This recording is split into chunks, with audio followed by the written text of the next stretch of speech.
so nice to meet you. You too, you too. Now tell me, how does it feel being every adoring Afternator's man crush every Monday? It's very flattering. I appreciate it. Yeah, I don't know what to say. I don't know how to feel, but it's not the worst thing in the world. It's not. It's definitely not. Since the release of After and the Afternators just embracing you so well, what do you say is the biggest thing that has changed about your life? My availability. Ooh. Yeah, I'm just busy now, I'd say. I try not to let anything change that's within my control. So I just think it's just that I'm busy, and that's a good thing. Going to the malls can't be easy for you anymore. I never really loved shopping or going to the mall too much anyway, so it's that's not the biggest problem. But yeah, I'm definitely I do miss the ability to walk around certain places more freely. Since you're reprising your role as Hardin Scott, how do you feel like this role is challenging you as an actor the second time around?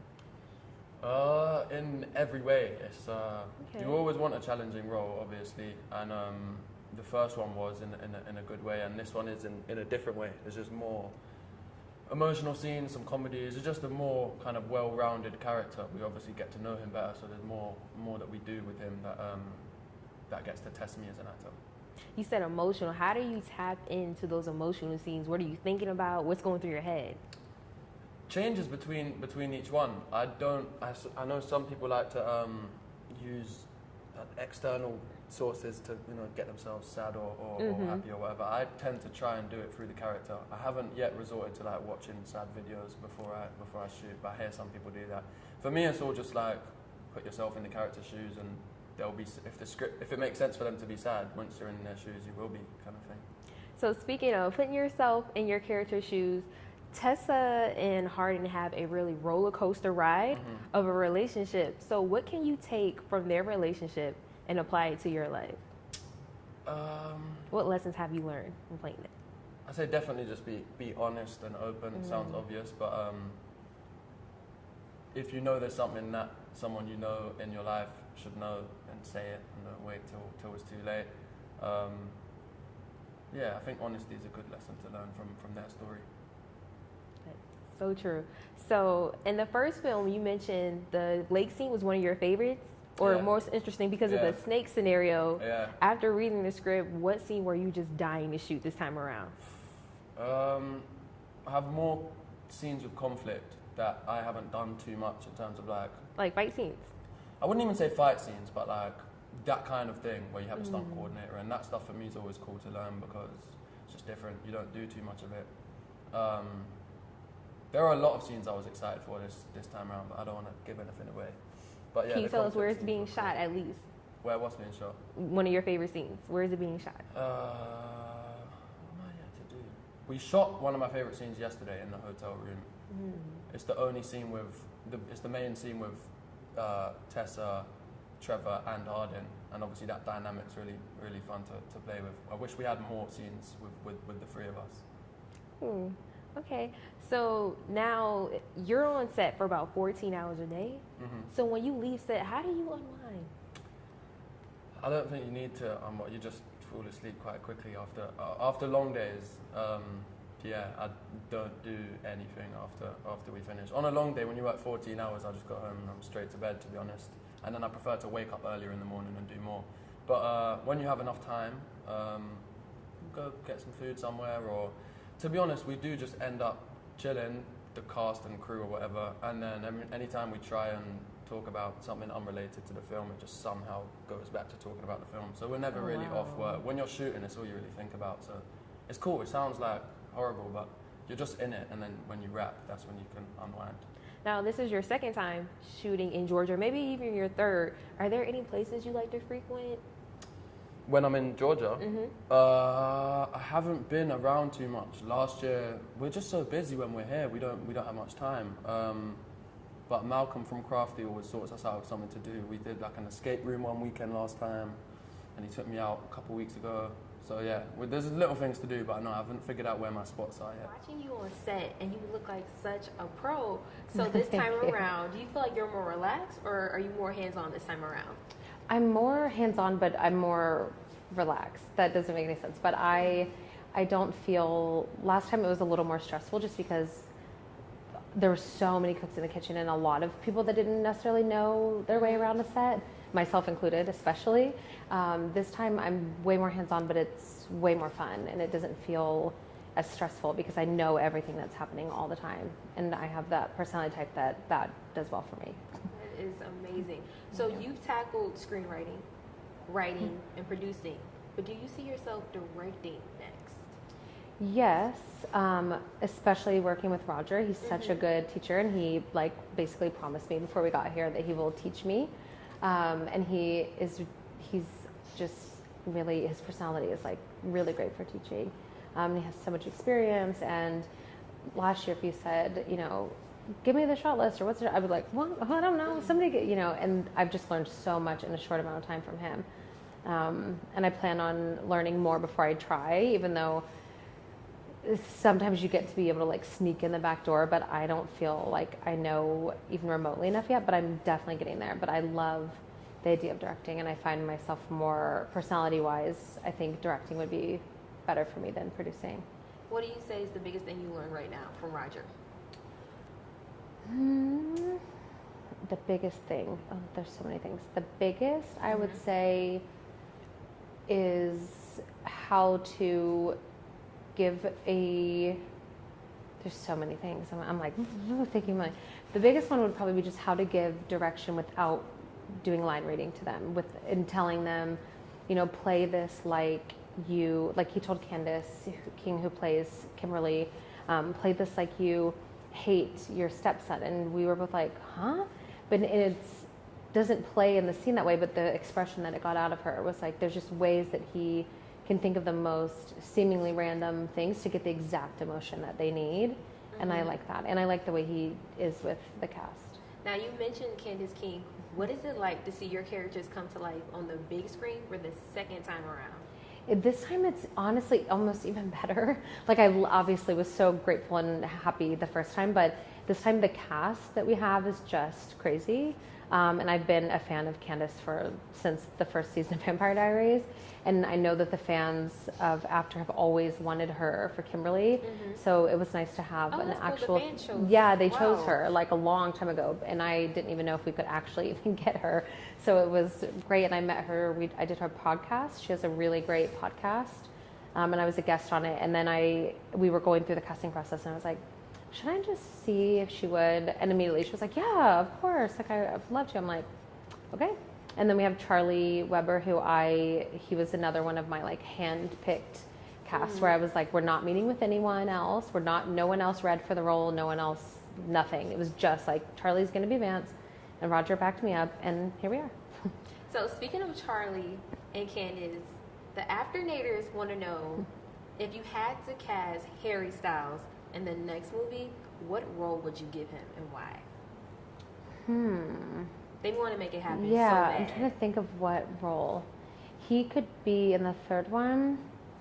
I mean, I was going to say one of Hardin's friends from London, but he's too nice.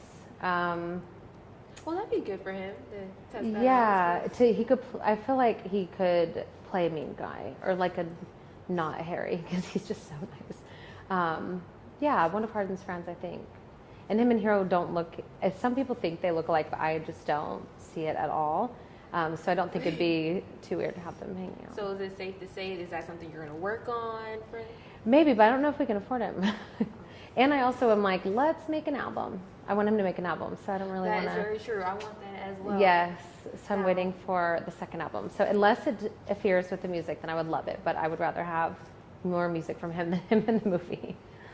Very true. Now, speaking of the Afternators, they played a big role in helping After win a Teen Choice Award. Yeah. What was your reaction to that? I took home 3. Yeah, it was weird because when it first came out, I was like, I can't believe we're even nominated.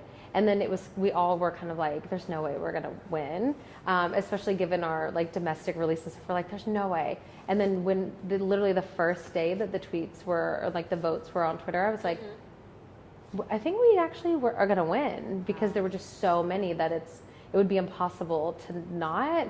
But it's still like a mind-blowing thing where we're like, 3 Teen Choice Awards? Like, 3. what? And for me, I grew up like watching Teen Choice Awards and voting and stuff. I'm like, I came a long way from voting for the Jonas Brothers to winning. Yeah. So what are you looking forward to next for after we collided? What do you hope to happen? Well, I'm looking forward for the scenes that are coming up in the like close future. But overall, I'm just excited to have the fans see it because they love the first movie, and this one is just, I mean, it's just dialed up in the best way, and they're going to lose their minds. Roger, it's been a pleasure watching you work today. Oh, thank you so much. Yes, you mentioned earlier, after 20 years, this is your first time doing a film like this. Yes, since Cruel Intentions. Yeah, So, this type of tone. Yeah. What made you say, okay, I'm ready to pick up this project? I loved Anna Todd's writing. I love her books.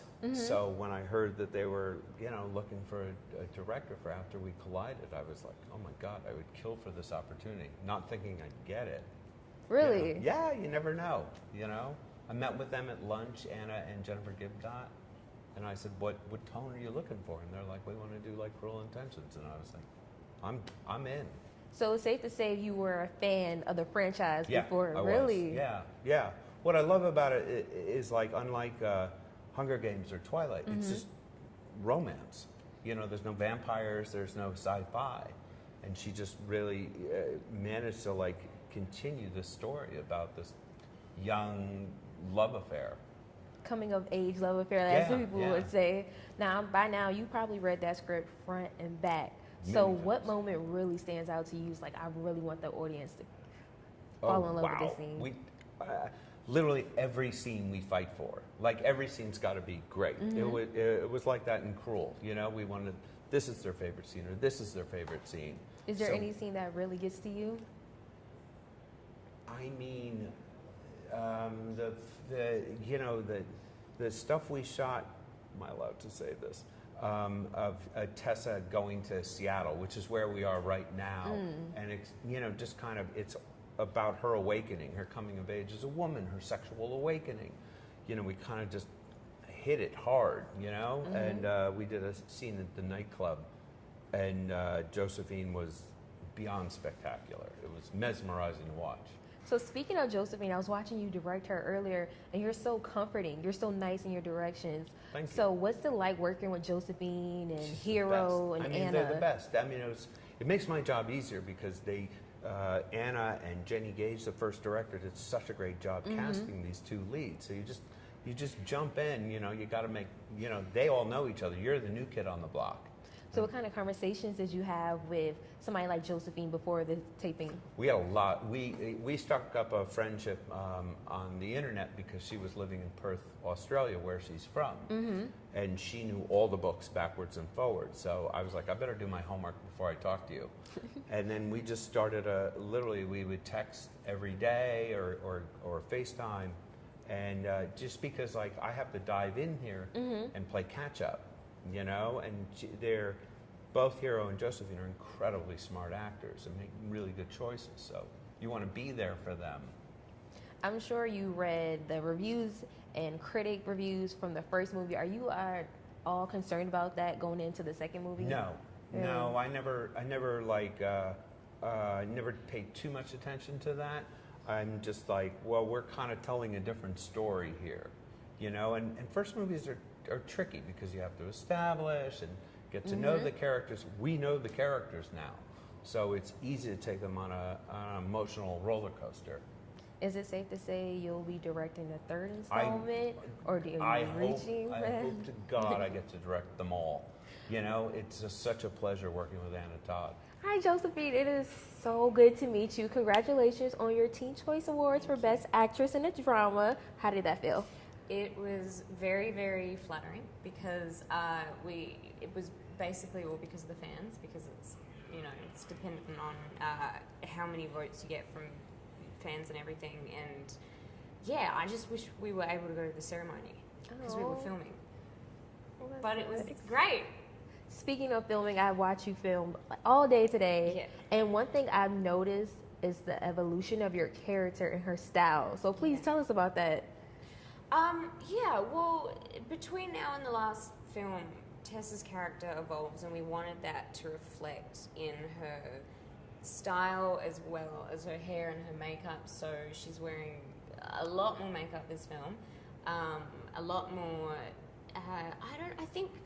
I think she's just grown more into her sexuality as a woman, and so her clothing is reflecting that, and also she's choosing some more mature items and. Hello. Yeah, she's a lot sexier. Yeah. How do you feel the role of Tessa is challenging you as an actress the second time around? I'm just excited to be able to play the same character except at a different point in their life, because in this film she's more mature, she's more jaded, she's more experienced, she's more confident, and it's really exciting to get to go back into a role you initially did, except get to play that person at a different point in their life. So I feel like that's an exciting challenge.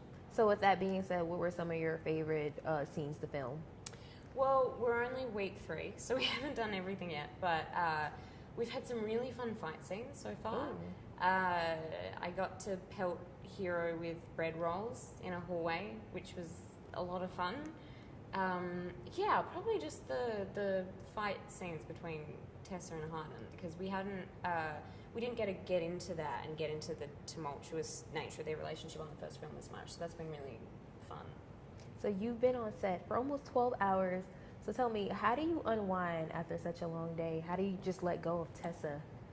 You go back to your hotel room and you go to sleep, and then you just wake up and do it again. Just sleep. I think that's all you really get time to do. What do you enjoy doing in your spare time in Georgia? Well, just because of the schedule, we haven't had a lot of time to go out. But the last time I was in Atlanta, we got to go to and visit the aquarium, which was really great. And we're trying to make some time, I think, over Labor Day weekend to go up north somewhere to a lake. Oh, cool. Yeah, just hanging out with the cast, I think, because we're all. It's a really great cast, and everyone's really close and gets along. So it's nice to be able to hang out with people that you're friends with as well as working with. Cool. We are so excited for the film, and congratulations. Thank you.